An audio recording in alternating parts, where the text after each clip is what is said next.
Welcome to the XT Podcast, your ultimate destination for valuable insights, practical advice, and inspiring stories that will transform the way you experience business, governance, and life.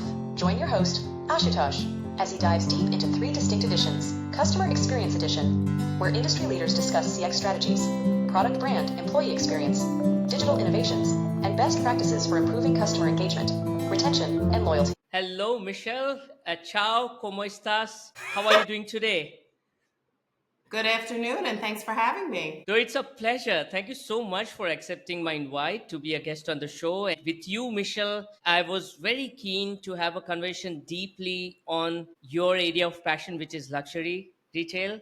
And because CX, I feel, is a very nuanced topic when it comes to applying it contextually to each and every industry and sector. So with you, I felt we could kind of draw inspiration from all the work that you have done, your thoughts, your approaches, your methodology. So very excited, looking forward, and thank you once again for joining us. Thank you. Lovely. To begin with, Michelle, I really love the way you crafted one of the statements in one of the posts you made, which was you said that customer centricity isn't failing because it's wrong, but because it didn't actually happen, in the sense that luxury brands do not fundamentally get what it truly means to be customer centric. So I would love to have you elaborate on that. What do you mean by that? Sure. So I absolutely believe that consumer centricity is the right thing when running a business. I think managers as well as CX practitioners themselves, we've done ourselves a bit of disservice. And I think the first thing is likening consumer centricity to having a CRM team or having some consumer data or doing surveys. And that is not consumer centricity. For me, and I hate to say this, you really need to be putting your customer at the center of everything. And most people give this as some sort of a definition. And in fact, when I did my 2025 consumer centricity report, I asked people to define consumer centricity. And it's funny because the definitions were all over the map. And everyone has a different idea of what it is. And to get to the point, for me, consumer centricity is an operating model. It is not a team. It is not the responsibility of one team. Also in my report, a lot comes out about this. Who thinks who's supposed to be leading on these things? Is it the CEO? Is it the CX team? And basically, everybody's a little bit lost. Sure. There's one quote I have, which is just, CEOs want teams to take action. Teams want CEOs to lead, and CX teams are basically looking for a lifeline. And what happens here is, in this quest to go after consumer centricity, which sounds great on paper or on all these things, it's been relegated to a department. Right. It is not possible to transform an organization from a product-centric or service-centric organization to a consumer-centric organization bottoms up. Sure. And this is something that's even more challenging the more your industry has heritage, the more your industry has a sort of reverence and love affair with the product. We're not talking about a tech startup that's 6 months old. Okay? Of course. Just to give an example, I was at one company where they were actually doing some consumer centricity workshops because it was time for the company to take that road. And they broke us up into groups. And I was actually in a group with the person who was doing all of the CX work before me and some other rather important people from the design team, from merchandising, et cetera, et cetera. And our task was to create a customer journey, basically. One person says, okay, well, we have this designer. We need to start with his vision. And I was like, stop. It needs to start with the customer. And literally this kept going back and forth. And I was shocked because it was even my predecessor who was supposed to be the CX person, right? They were saying, no, it's all about the brand and we need to start with the product and the heritage. And I was like, you realize our task is to create the right journey for the customer, right? And it's such a block because there's, like I said, such a reverence for the creative director, the product, that people can't see that you need to also think about the customer, that they're a part of the story. And especially when you're no longer a niche brand. It's one thing when you're doing €1 million a year, right? It's another when you're doing $1 billion. The further you get out from that core group, the more you need to be inclusive, the more you really Of need course. to change your tone. It's just like you speak with your parents one way, your friends another, your cousins another. We all adapt. Of course. And I think this is something that when you're in a creative business, there's almost this feeling of betraying the DNA and the heritage and whatever. And it's really not a betrayal. It's just, how do you convey the same messages but strike up the right tone with your audience? How well said, Michelle. In fact, I what I can hear from you and what I've seen pretty much across the sectors, Michelle, is that the CX leaders, the designers, they end up creating experiences for the customer rather than with the customer. It's as if customer is a third party sitting somewhere else and you are designing for the customer rather than involving them and tell you what they want in the first place. And it's such a completely opposite way of doing things, isn't it? Yeah, I mean, listen, do you need to ask the customer? Not necessarily, but you should know what each group wants, right? And it's Yes. funny, you're much nicer when you say it. For me, oftentimes, everything within these companies is designed for a customer. It's just the wrong one. And what do I mean by that? It's either an aspirational one that they think they have, and they Sure. don't, or there are only 6 of them, because how many absolutely gorgeous jet setting billionaires that are very trendy and eco conscious and fashion forward, how many of those people exist, right? Right. There's that. Or there's the fact that they're designing for the CEO. He's the customer. And I say he because it's typically he. He or she is the customer. And everybody Right. is so worried. I mean, there are also cultural plays in here, right? In Southern Europe, Sure. very much, it's hierarchical, et cetera, et cetera. So there's a different mindset. And then the third piece is they're designing for the brand itself. Like, they drink the Kool-Aid, as one would say. It's as if Nice. the designer of many, many years ago or whatever, were the person that they're designing for, would be that person instead of the actual consumer base or the desired Nice. consumer base. Of course. Of course. Michelle, you seem to have worked out a framework which you call CEOX Yes. framework. I was wondering, what was that moment of insight that led you to create this in the first place, and what is it? So CEOX is CX for the CEO. So this is my structured way of making consumer centricity possible, because I do think consumer centricity is too fluffy of a Hmm. concept. Okay. And if you're running a business, what do you want to talk about? You just want, like, what are the clear steps to doing things? If I tell you to put the customer at the center, you say, okay, we're customer centric now. We'll talk about the customer a little bit. I put in a CRM team. Isn't that it? And no, it's not, because we get ourselves Right. into even more of a pickle, right? So the idea here was, how can we bring the entire company along? How can we create clarity, which is often missing, and Sure. alignment? Because if you don't have these things, everyone's working against each other, right? All the Sure. teams have an idea of who the customer is in their own heads. And this has been my experience with many brands over many, many years. Everybody has their own little picture. So I wanted to have something very concrete and take organizations through this. And I actually did this even when I was working internally.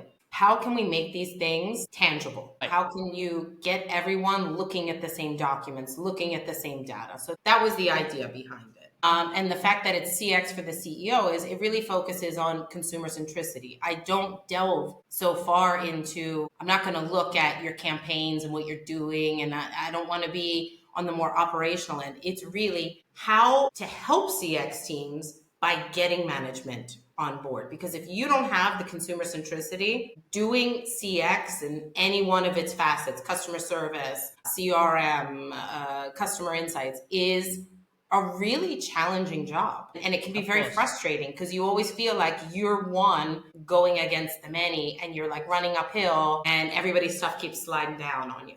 So the point here is to help the CX teams. How lovely. Michelle, it seems to me that your immediate audience is the CEO. It's Yes, as if you are first trying to convince the CEO to ensure that CX is not just another function like marketing and sales and customer service, but rather something that enables marketing and sales and customer service. So absolutely. what makes you get that belief driven into the CEOs that, let's do this, I accept what you're saying, and let's make it happen? What are the ways of ensuring the CEO gets this? Okay, so this is always an interesting question. And I think a bit the answer is You can lead a horse to water, but you can't make them drink. Oh, nice. Yes. Okay, so I think you can get the believer that knows they want to do it, but they don't necessarily know how. Sure. And who could this be? This could be, a scale-up founder, CEO that has been developing the business, and you have a niche brand. So it's been easy to align brand DNA and customer, right? Because it's kind of one and the same when you're that small. Sure. Now you need to scale up. You need to start professionalizing a little bit more. Or you've got a new CEO in that wants to do things a little bit differently, or in a medium-sized company that's like struggling a little bit, stalling growth, things like that.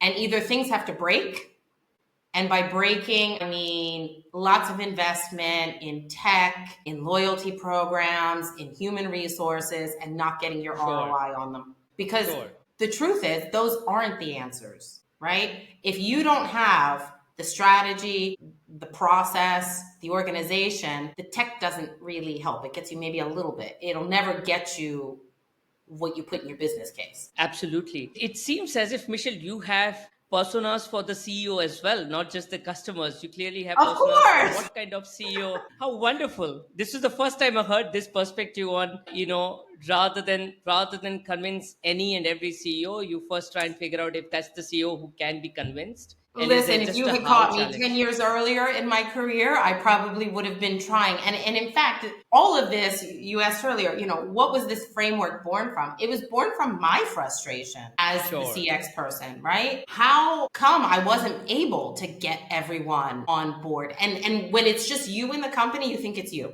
And you think it's your failing, that you haven't been able to influence everyone. And it's funny, I did a conference presentation on this with CX people, and I said, you're also made to feel like it's you. Like you should be mingling with your coworkers more. Like no, if you don't have the complete buy-in from the top, you can only do so much. And the problem is, I think, at least in my experience, most CX people are very passionate about it. Sure. And you want to make it happen because you feel so truly that it really is the right thing to do.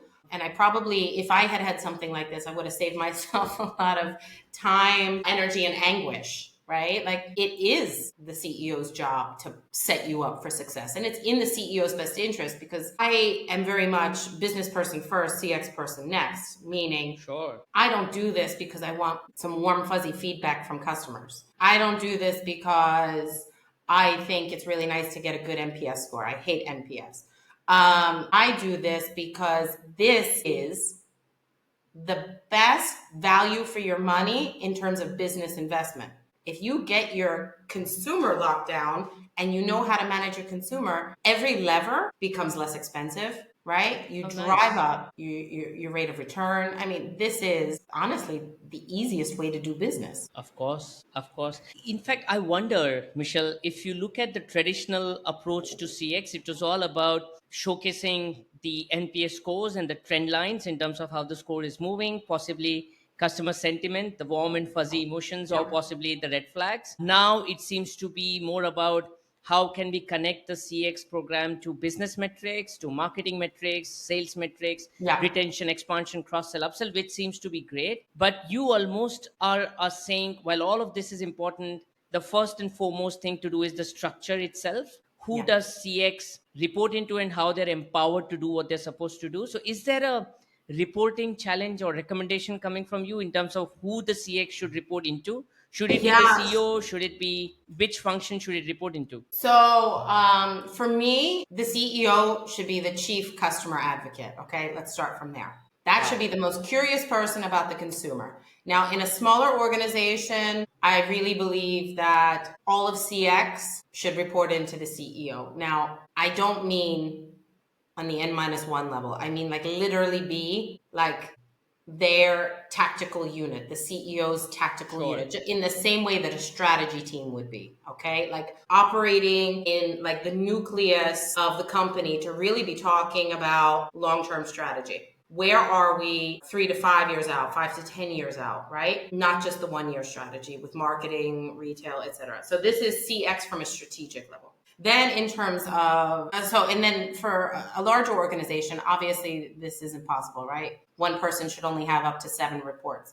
I really do think that this person, whoever runs CX, should be at least an N-1, like your CMO, like your chief retail officer, like your, with your creative director. They need to be on the same level. So often, there's not even a singular CX person. I've been lucky enough and senior enough to always convince organizations to like give me all of it and take it from all the different teams it was under, which already helps a lot. But you can't subjugate it under marketing. Because Sure. at the end of the day, the consumer touches literally every single piece. If you think of a modern company, and I'll say retail, but I'm sure this goes much further out. If you look at what is driving companies now, you've got the consumer and everything about the consumer, content, okay? And then you've got, let's call it research and development or product or whatever the case may be. And these are kind of like part of your engine that fuel the future of the business. And then you've got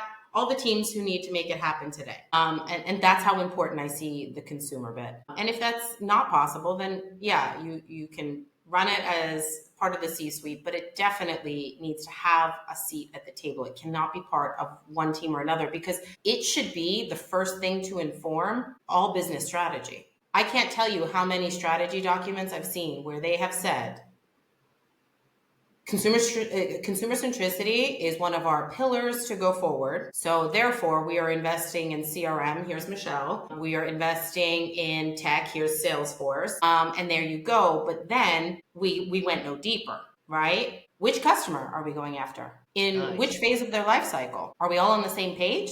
What does that look like? And so unless this sits with the CEO or really, really close with somebody who has the power delegated to them, I don't see it being easy. I cannot agree more, Michelle. In fact, you talked about clarity, and I have some questions around that, but I felt compelled almost, given your answer, to ask more about the structure first, because it seems that's the foundational pillar without which nothing can proceed. But it's interesting you also asked about whom are we designing the experiences for, which customer. It was a very important question that you just responded with. How do we get that clarity, and what does the definition of shared truth look like? Once we have the structure in place, the CEO aligned, how do we now ensure that all the functions look at the right customer and there's the right understanding of who's the right customer? Is there a way of getting this done too? So what I do is the first step in understanding. So everybody's on board. Let's understand. I go in and do a lot of behavioral analysis, okay? Cluster it all up and have a mathematical presentation, of course. I don't work in demographics. I don't segment based on that. I will sub-segment as necessary. But this is usually already the first big step away from the old style, which really changes things because you start to see how people behave. But so I take the mathematical, the quantitative, and then I also layer in on-site research and conversations in stores, and I'll go all around. And then you put these two together and you create really robust personas. Sure. And again, I want to be clear. I'm not talking about the personas where it's like, Jenny likes to take a walk in the park on Sundays with her doggy and then go go to brunch with her girlfriends. That tells me nothing that I need to know about Jenny, because what typically happens in these companies is I'm going after millennials, I'm going after Gen Z, and that's a really broad group. Sure. Go buy a gift for a Gen Z person. What the hell are you going to get them? You don't know, right? But if I give you the name of somebody that you know that is Gen Z, then you know what to do. So I try to make the consumer groups come off the page and talk about what their emotional levers are, right? So what are their strategic levers? And it's typically tied to something emotional. So to give you an example, at one company, we had a consumer group that really saw our brand as kind of like a moment out for them, a moment of being able to actually take time and like self-care, if you will. Okay? Sure. And that really starts to change your perspective and get the entire organization looking very differently at the consumer group, because you're not just saying a woman from this age to this age or a man from, right? You're starting to say, this is what she needs. This is like her bond with us. And then after this, right? So you've got everybody looking at the same data. You see what their journey looks like individually. I don't mean necessarily the in and the out and the touch points. I mean over her or his tenure, how do they behave, right? Beautiful. How long do they stick with us? What percentage of our assortment are they buying? Are they like, how into us are they, right? Are they coming here just like, what are their motivators? So you start to understand their behavior, which also gets you an idea psychographically of what's happening, right? So you're Sure. starting to, so it makes it possible to answer the question, so what? So when I see that I don't have good retention and I say, I need to do this initiative, so what? I need to do this initiative. And this is how I do it because I know what this person needs. And this is the difference between doing personas like this as opposed to just these overarching segments that honestly don't help you understand who's in front of you. Wonderful. In fact, whenever I've done this in my transformation programs, Michelle, I have a framework I call 4 Ps. So pivots, presence, potential, and pointedness. So the pivot is pretty much exactly how you define personas, not the demographics, but the triggers, the motivations, the Yeah. influences, the behavioral aspects that lead them to our brand. The presence and potential is more the economics of it. If the presence is large enough for us to make an effort and drive impact from it, and what's the potential, are they going to buy more, refer us more? So what's the potential outcome if we were to Yeah. target them? But the most difficult for me personally has been the pointedness, which is what I deliberately track, saying, is it easy for me to point out from all the consumers that I may have that this consumer is of persona A and this consumer is of persona B? Because behaviors are difficult to track, demography is easy to track. Probably that's why Yeah. it's an easy way out to segment that, it's easy to know male, Absolutely. female, behaviors are difficult. So what would be your recommendation to ensure that while we focus on the triggers, the impulses, the behaviors, there is some rational filter on how are we going to track it systematically at scale to be able to target the right way as well? Is there any way of ensuring that too? So the way I've always done it is using algorithms to predict, right? Which group are you going to fall into from your first transaction? Nice. Obviously, with one transaction, it's less accurate than it'll be after 2 or 3 or 4. Of course. So it's always necessary to layer on training at store. And I'd like to make an important point here. And it's the same point I've made anytime I've gone into a company to kind of redo the CX function, because that can be kind of scary. Whenever I've talked to the retail teams, my point has always been that if I do my job well, everything you already know, I create a process and tools for, and I bring that information to HQ because, Nice. especially in a high touch environment, so luxury, these guys know who their customers are, right? Or they're able to suss them out. And you also get a lot of time with that individual, right? So it's not necessarily that they need to run, they don't know how to identify these people. They do. It's just, how do you start creating the right tools so that these guys can pull things off the shelf, right? Beautiful. Oh, I've got this kind of guy. He's looking for this kind of experience. I know I have this, or I have this lady in front of me. This is what she needs. So it's not going to be perfect in every case. And I think we need to get over the idea of everything being perfect, or like,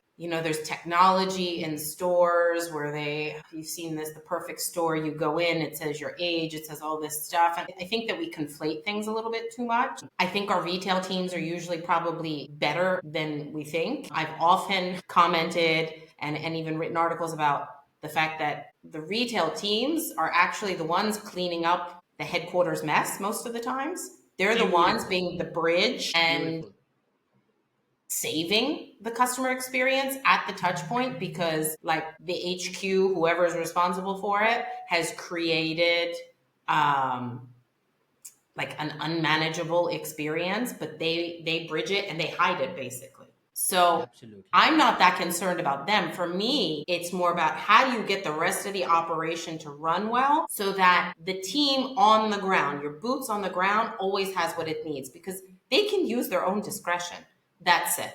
When you're in a luxury environment, there's time to go and check your CRM database where you'll already have their group, you'll have all of their transaction history, you'll probably even have a recommendation for what could they be interested. I mean, all this stuff is readily available. But I think I want to be clear that CX, in my mind, especially for this sector, is really more about strategy and like the corporate stuff, and aligning them and giving them clarity so that everybody on the ground actually can just everybody, so the HQ can get out of the people on the ground's way, basically. That's the best way you could sum up, Michelle. The HQ can get out of the way. And you brought in such an important point, which is of frontline empowerment, which is often missed. I really love the Ritz Carlton example as well. When they give $2,000 to every frontline staff to, Yeah. at their discretion, figure out which customer they need to delight and how, and nobody gets in their way on doing that the right way, because they clearly know what to do, and they're more intel than what we assume. So what a lovely point brought in, Michelle. And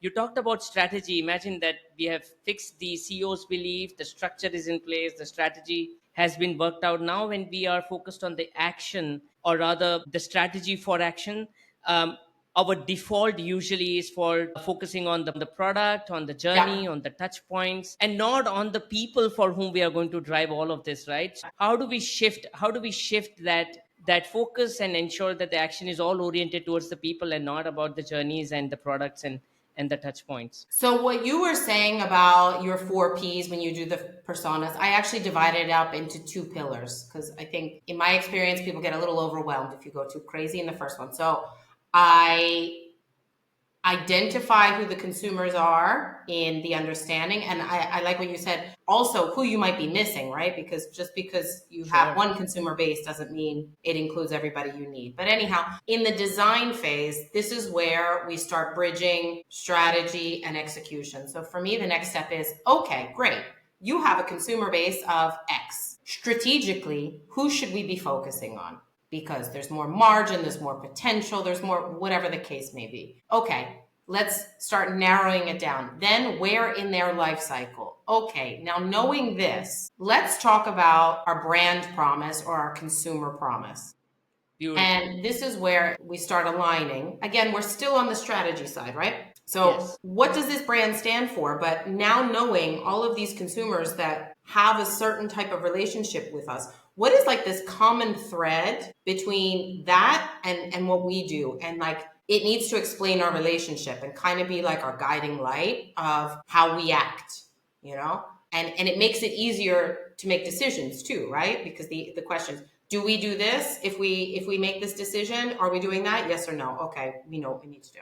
Then after we define all of this, then it's time to start putting things down on paper and design the ideal journey for one of these target consumer groups, whoever you've strategically chosen to be a priority. And this is where the real fun happens, because this is where like every problem starts to present itself. You start to understand who is able to think consumer first and who not. You Sure. start to see, because I workshop this with everybody, right? You see who's able to actually align the KPIs. You see where departments are basically on top of each other and they Sure. might have conflicting objectives or conflicting ideas. So this is really not just about getting to that end journey map. It's about kind of drudging everything up. And then when you finally start saying, okay, this is the ideal, then you start hearing, but we can't do that because of this Right. process, this system, this org chart problem, this.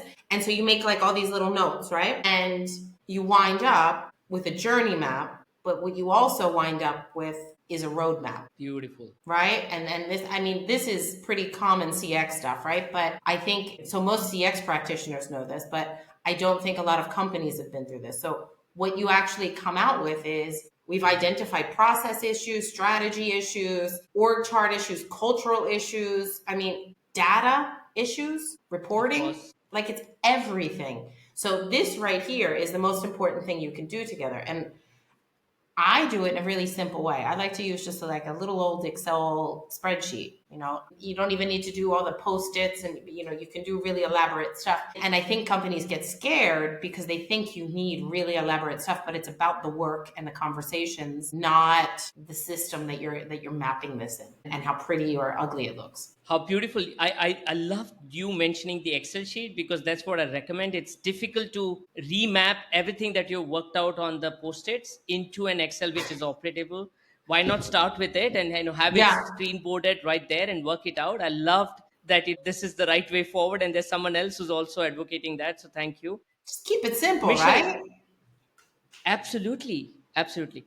Michelle, while you talked about the strategy, the journey, and the roadmap that comes out of it, I was wondering when it comes to the individual touch points and when, as part of the roadmap, you're focused on transforming them, you say such a critical thing that you say it's not about the content but the connections. Can you give us an example where this is rightly done and it has resulted in an impact? Sure. I would like to make a disclaimer. When I say connection, I don't mean always warm fuzzy. We're running a business, right? Of course. So for me, connection is getting it right more often than you're not. Okay. That means you know who your audience is, so you're able to nail it in the majority of the times. And for me, that's about having the right message more than anything, right? So a lot of companies, I'll use email marketing as an example. Sure.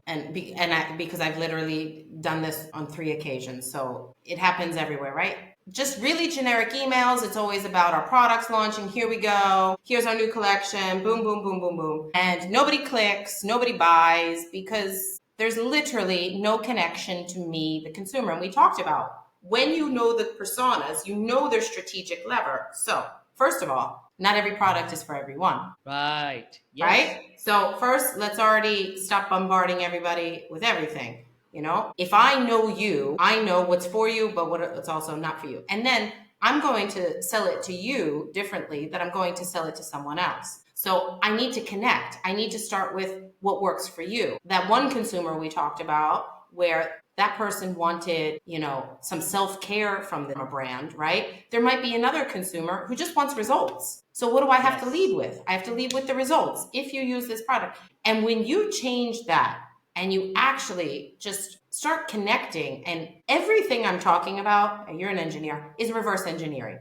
Yes. What's my endpoint? How do I get back? I could literally have the same product, 2 different emails with the same, maybe it's even the same imagery, but the text is going to be different. When I was at Zegna, we went from basically bombarding our consumer with messages all the time, even about the fashion show. None of our customers actually cared about the fashion show. Like none, okay? It's like 0.01%. We started talking to them about the things that they were interested in. And I did the same thing to KIKO, and I've done the same thing with clients. Once you start doing that, we started getting 24% year over year growth. Okay, double digit with everything. The same thing with our clienteling program. 17% growth for retail, basically. That's huge in a stagnant climate, right? Why? Because we understood that for this consumer, this is how we need to connect. So that's what we do. And for this consumer, and you need to stop starting with you. It needs to start with them.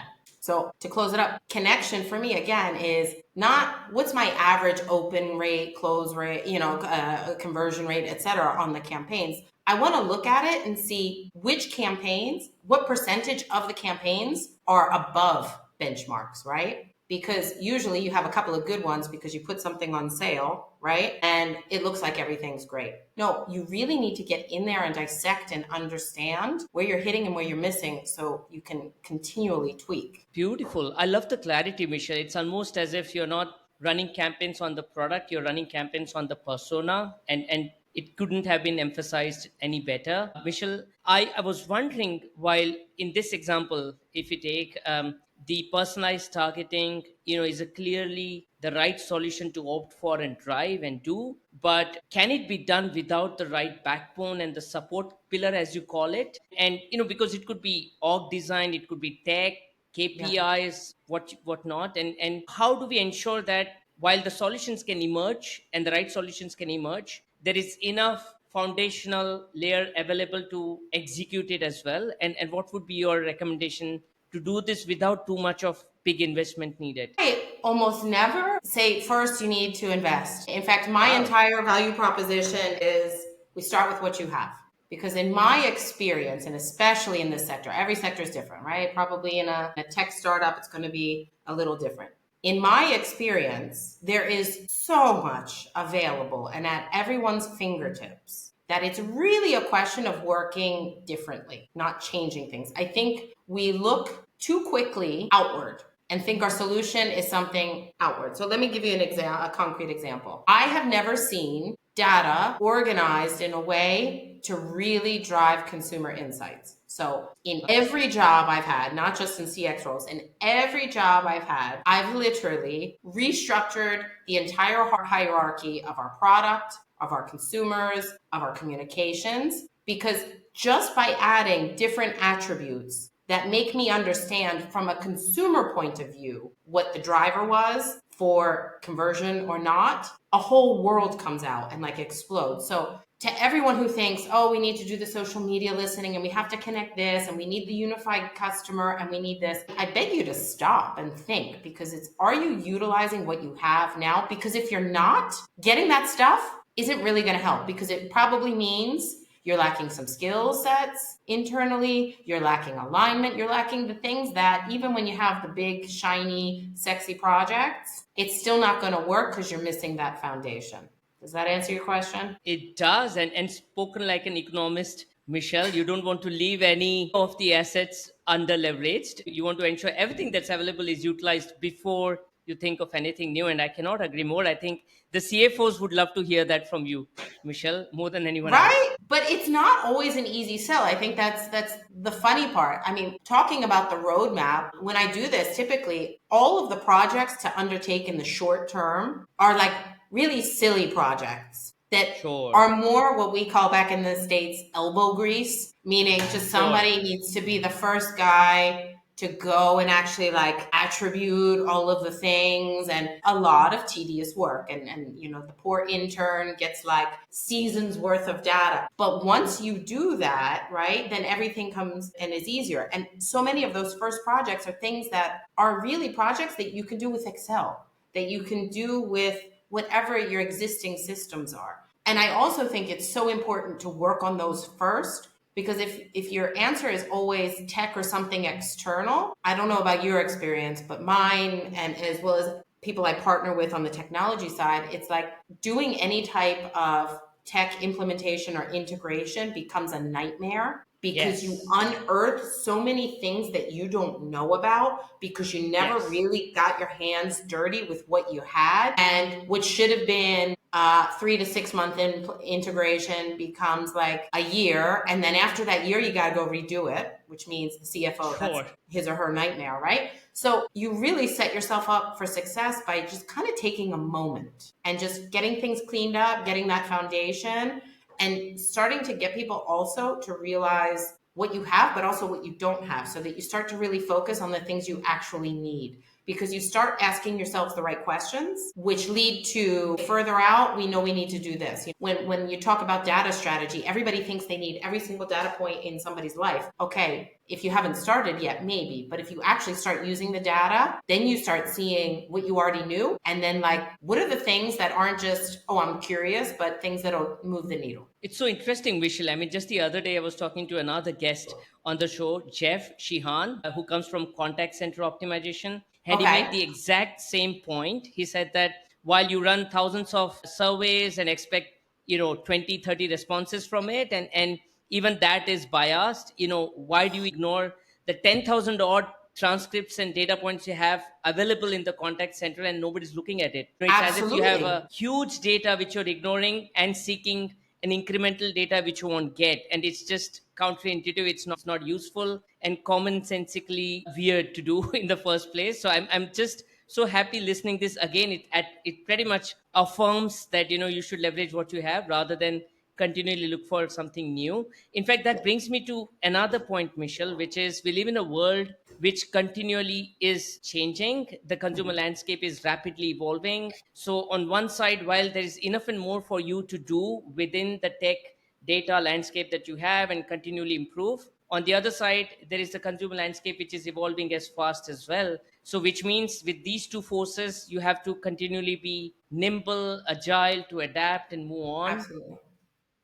How do we ensure as organization we continue to learn what's happening and adapt to that while we are fixing the things that are not right in the first place? Yeah. So the first thing is obviously you need to track your progress with that initial transformation, right? To make sure you have the right support structure to serve the journey. And then the next piece is foresight to what you're saying is how do you stay one step ahead of the consumer? And I think already having the right support structure, which means, all the teams working together in a certain way, you have a clear idea of who the consumer is and what their triggers are, that already gives you, a jump start. Because then it's easy to say, this is what's happening in the world, the external world. If this is who the consumer is, what are these happenings? What impact is it going to have on our consumer? Right. So what do we need to do to get in front of that? And that's on the external side. And then on the internal side, there's clearly what could support that, which you'll answer again by that future consumer. What will that journey need to look like? And I do want to make a point because everyone is so focused on AI and all of these things. I'm not anti-tech. To the contrary, I'm always like an early adapter of all this stuff on a personal level. But if you don't understand who your consumer is, doing things just based on math and algorithms only can help so much. It'll optimize send time and things like that. It won't know if you don't know who the consumer is until AI is so good that it can take over the jobs of all of your teams, okay, Right. Marketing, whatever. It won't be able to say that Michelle needs this specific email or product or whatever. The message needs to be written in this way. Right now, everything works on, let's cluster it by how they respond to emails. They're not seeing the whole thing, right? You still need humans. And the only way that humans can have a conversation around things is if we make it human, okay? You can't sit and talk with your marketing department about certain segments. In fact, even when I was doing crazy segments with all of my communications and things, I never talked about it. I would say I'm sending it to this persona, because when you start to break away too much from it, it gets confusing. You still will always need such a deep understanding of the consumer. So the people who are responsible for distribution and communications and everything, they need a way to be able to talk to each other. Beautiful. And that is so important, both in determining what I need today, but also where's the company going? Because if you don't have that, I can't foresee anytime soon some algorithm that will take this away from you. How is your content team going to develop content if you give them basically a permutation of 3 million possible communications that could go out? You can't. Of course. So well said, Michelle. It's as if there's a rush to have more eyes, more ears on the ground via tech, AI, ML, automation, what you will, but nobody's watching and listening. And there's such a dichotomy. You have more and more tools to listen to what's happening on the ground and watch what's happening on the ground. But nobody in the HQ, as you say, is watching and listening. So what's the point? So we need to first answer the why you're listening. Whom are you listening, as you rightly said? And only then things will make sense. Michelle, I was wondering, we have talked a lot about what is the right thing to do. And you have clearly worked with so many iconic brands in the industry. If you were to talk about certain cases, instances where you feel you realized what not to do in some way, and what are the things which brands fail in terms of execution, strategy? What is it that we shouldn't be do as a brand or a CX leader?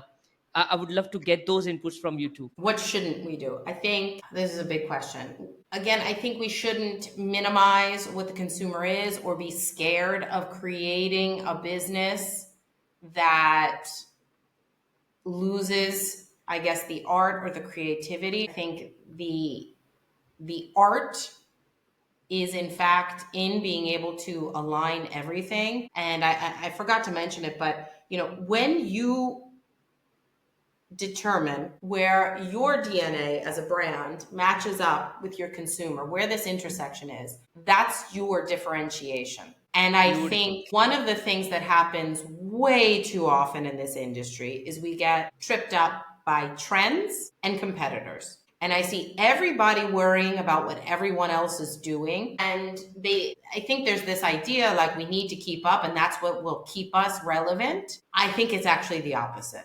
And if you really want to remain relevant, what we've talked about for this past hour is it. Because this is your strategic advantage. This is your differentiation. Knowing your consumer and getting closer to them does not diminish that. Because I know, again, there's a fear of this, especially in luxury, that, we're supposed to be snobby. But I think we need to remember how luxury as we knew it, because now it's clearly not what it was built on a model about exclusivity. When I Yes. did my master's, they taught it as the French model. We create distance, we put things behind glass cases, we make it hard, right? And that really worked when we had up and coming economies, right? And that model worked there. That's not the case anymore. We're saturated with the up and coming markets pretty much. Anybody who's going to make it has already made it, and the world has changed, and it's kind of a scary place right now, and we need to realize that it might be time for a different model. And this idea of exclusivity and a little bit, let's be honest, snobbery, okay, isn't how it used to be. I mean, let's think about it. Everyone used to wear couture. The whole idea of pret-a-porter and everything was something that got packaged, a great marketing ploy, right? To say, okay, let's go back to couture, basically. Let's go back to that, because people thought, oh, well, this designer knows better. And I think what we need to realize is there isn't only one model. And sometimes we need to evolve. Do we need to look at the Kodak case? Right. So I really do think the key in any of these cases is always the consumer. It's just, I think there's a level of reluctance to leave heritage and to leave the way we did things behind. And I know that, again, this is also very much a cultural thing. When you ask somebody in an Italian company, why do you do this? The answer is because they've always been done that way. Yes. People don't like to stir things up. I think we kind of need to stir things up. Well, we started with the chief stirrer or the chief customer centricity advocate. Yeah. And I would love to end with it as well, because you rightly pointed out, and I love the insights you shared in the last question, Michelle. I felt that it beautifully summarizes what we have been discussing, the very definition of luxury, the intersection of the DNAs, and that's where the magic happens, and we should stick to it. All of those beautiful words, I feel, as you rightly said, won't translate unless the chief stirrer, the chief customer centricity advocate, the chief executive officer backs this, believes in this, understands this. And you clearly start your work with that very pillar. Your whole framework is centered around that individual, he or she. What would be your advice to the CEOs in the industry who, feel stuck in this very legacy structure that you were talking about, the decision track? What's that one small but very effective change, first move that they can focus on to drive the maximum impact? What would be your recommendation to them? So we talked about how there's probably certain groups we need to target. So this is more general advice for maybe somebody who isn't completely bought in on it. Start asking questions, okay, across your teams. Ask different teams who they're targeting and, what part of their life cycle do you need to pay more attention to and things like this. And I think you'll start to notice that everybody gives different answers. So they need to be the first person to start asking questions in terms of data and things like this, and typically get a lot of different answers across everything. I actually have a list of just quick questions CX teams can even ask to cover each one of the pillars of my framework to show maybe how aligned or unaligned. So without doing my full diagnostic, could you just kind of create a call for help to your C-suite, to the CEO, by showing them the answers to these questions? So one of them is, who's the target customer? And you'll see a lot of people answer differently. But an even easier thing is, look at your compensation packages. What are the typical, what are the KPIs that everybody bonuses on? Surely sales, Nice. And margin or EBITDA. Is there a CX? If it is, it's probably NPS. So if it's NPS, we can throw it away. If the only team that's being bonused based on retention or acquisition is the CX team, you haven't committed like you thought you did. Nice. Beautiful. So you need to take a step back and reassess. How consumer-centric are you, and how much do you really believe that could be your lever? Because until they're aligned with that, you and I clearly fully believe in that. But until they fully believe in it, that's as far as it can go. It couldn't have been more simplistic, a dipstick for the CEOs to know. Ask questions, who are you focused on? And if we get different answers, you clearly need the CEOX framework to drive impact. Michelle, thank you so much for doing this. It was a very insightful conversation. I hope the viewers and the listeners benefit as well. And I really look forward to another conversation to deep dive on the topics, because your answers kind of, raised more questions, and I felt the episode isn't enough. So hopefully we'll talk soon. And thank you once again for being on the episode. I love that. Thank you so much. It was great.